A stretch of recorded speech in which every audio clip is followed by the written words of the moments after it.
Live news, खबर तो पक्की है। के बाद ये एक प्रेस कॉन्फ्रेंस बुलाया गया है और आप सब लोग, स्वागत है आप सबका। अभी हम लोगों ने कई परीक्षाओं का आयोजन जो पूर्व में किया हुआ था उसका परीक्षाफल घोषित भी किए हैं। तो कल भी हम लोगों ने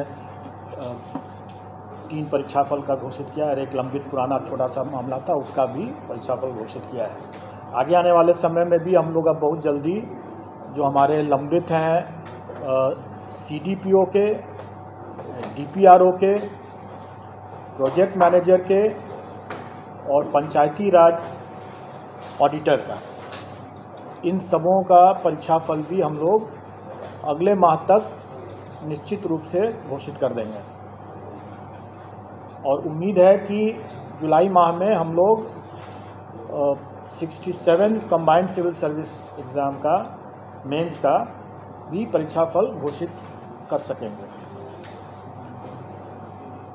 ये हमारे जो पुराने जितने हम लोग परीक्षा लेते रहे हैं, जो ले चुके हैं, उसका परिणाम परीक्षाफल के बारे में मैंने बताया। अब एक नया टास्क मिला है UPSC को सरकार के द्वारा। आप सब लोग अवगत हैं, वो अध्यापक नियुक्ति के लिए अनुशंसा भेजने के लिए। इसका हम लोगों ने पाठ्यक्रम और परीक्षा के संरचना के बारे में अपने वेबसाइट पर प्रदर्शित कर दिया है। और मैं समझता हूँ कि इसको लेकर के कुछ संशय आप लोगों के भी मन में होगा और अभ्यर्थियों के भी मन में होगा, और मैं चाहूँगा कि आप लोग भी प्रश्न पूछें और उनके बाद अगर कोई संशय है तो मैं कोशिश करूँगा कि उसको दूर करूँ। कुछ जानकारी मैं दे देना चाहूँगा ताकि आप लोग प्रश्न अगर पूछेंगे तो आसानी रहेगा। उसके बाद टोटल पद जो है वो प्राथमिक विद्यालय के लिए 79,943 है, जिसकी अधियाचना आयोग को प्राप्त हुई है। 79,943। उसके बाद माध्यमिक विद्यालय के लिए 32,916, 32,916। और उसके बाद हायर सेकेंडरी के लिए 57,602, 57,602। टोटल होता है 1,70,461,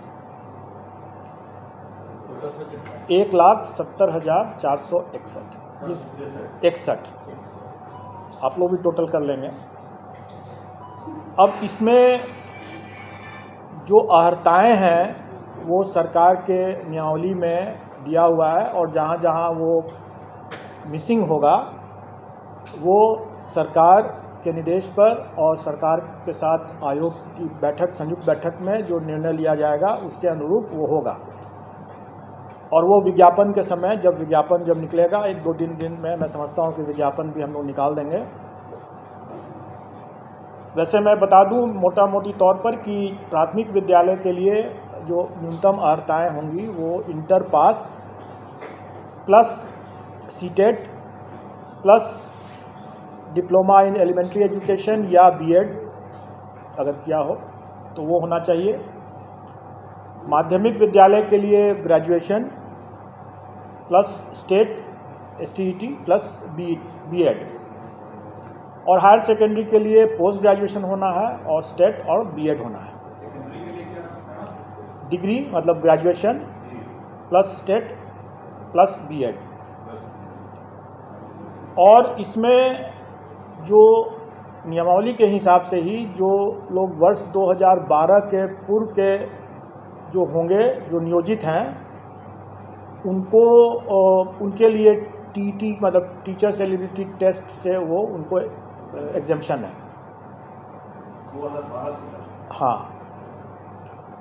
तो ये हुआ। उसके अलावा फिर एज रिलैक्सेशन भी है उन लोगों के लिए। वो सारा चीज़ नियमावली में पहले से दिया हुआ है, वही चीज़ विज्ञापन में हम लोग रिपीट कर देंगे। अब जो हम लोगों ने जो पाठ्यक्रम निकाला और जो उसके लाइट में लोगों को जो जिज्ञासा या संशय है थोड़ा मैं उसको दूर करना चाहूँगा। पहली बात कि ये लोग प्रश्न पूछ रहे हैं कि परीक्षा एक ही दिन में होगा, एक दिन से अधिक में होगा, तो हम लोग आवेदन जो मांगेंगे वो इन सभी पदों के लिए एक साथ मांगेंगे, एक ही आवेदन होगा। मतलब कहने का है कि एक कैंडिडेट अगर वो योग्य है तो वो प्राथमिक के साथ साथ वो हाई स्कूल के लिए भी और हायर सेकेंडरी स्कूल के लिए भी, दोनों तीनों के लिए वो अप्लाई कर सकता है। एक साथ अप्लाई एक साथ कर सकता है। और जब हम अप्लाई करने की जब हम उसको सुविधा देंगे, क्योंकि उसका हक भी है, अगर वो योग्य है तो तीनों में अप्लाई कर सकता है, तो स्वाभाविक है कि हम उसको तीनों के लिए परीक्षा में उत्तीर्ण होने के लिए भी हम उसी हिसाब से परीक्षा की तिथि को रखेंगे, ताकि अगर वो योग्य कैंडिडेट है तो वो तीनों परीक्षा में अलग अलग तिथि पर वो भाग ले सकता है। अब हम आते हैं पाठ्यक्रम के बारे में। पाठ्यक्रम या और परीक्षा की जो संरचना है वो हम लोगों ने इस तरीके से डिसाइड किया है कि एक पेपर जो होगा वो क्वालिफाइंग नेचर का है और वो भाषा का पेपर जो है वो क्वालिफाइंग नेचर का है। उसमें उसको सिर्फ पास करना है, उसका मेरिट में नहीं जुटेगा।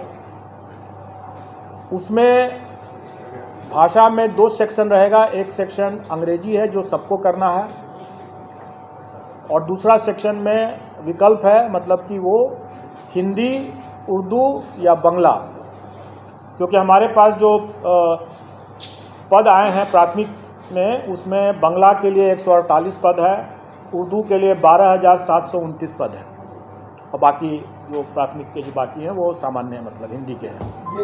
ये जो क्वालिफाइंग वाला जो मामला है, जिसमें 25 मार्च का अंग्रेजी मैं आपकी जिज्ञासा को जल्दी ही शांत कर दूंगा। 25 मार्क्स जो रहेगा वो, और सभी एग्ज़ाम जो हमारे हैं वो MCQ बेस्ड हैं, मतलब कि ऑब्जेक्टिव टाइप के हैं और मल्टीपल चॉइस क्वेश्चंस रहेंगे। और क्वालिफाइंग नेचर का जो पेपर भाषा का है उसमें अंग्रेजी 25 नंबर के रहेंगे, 25 प्रश्न, और हिंदी या उर्दू बांग्ला जो रहेगा वो 75-75 का रहेगा। उसमें से कोई एक चुनना है उनको। मतलब टोटल 100 नंबर के 100 प्रश्न रहेंगे, और पूरे पेपर में उनको 30%, मतलब कि 30 नंबर न्यूनतम लाना होगा, तभी वो पास करेंगे, नहीं तो वो परीक्षा से, प्रतियोगिता से बाहर हो जाएंगे। इसमें जो लोगों को जो जिज्ञासा है कि पहला कि क्या 30% अंग्रेजी में अलग और हिंदी में अलग लाना है, तो ऐसी बात नहीं है। संयुक्त रूप से उनको 30% लाना है, मतलब 30 नंबर लाना है। लेकिन मेरा यह मानना है कि ऐसा नहीं हो सकता है कि कोई शिक्षक हों और वह सड़क पर अगर चल रहे हैं और सड़क पर जो रोड पर जो साइनेजेस रहता है वो अंग्रेजी में भी रहता है, तो उसको न पढ़ सकें, वो शिक्षक क्या हुए?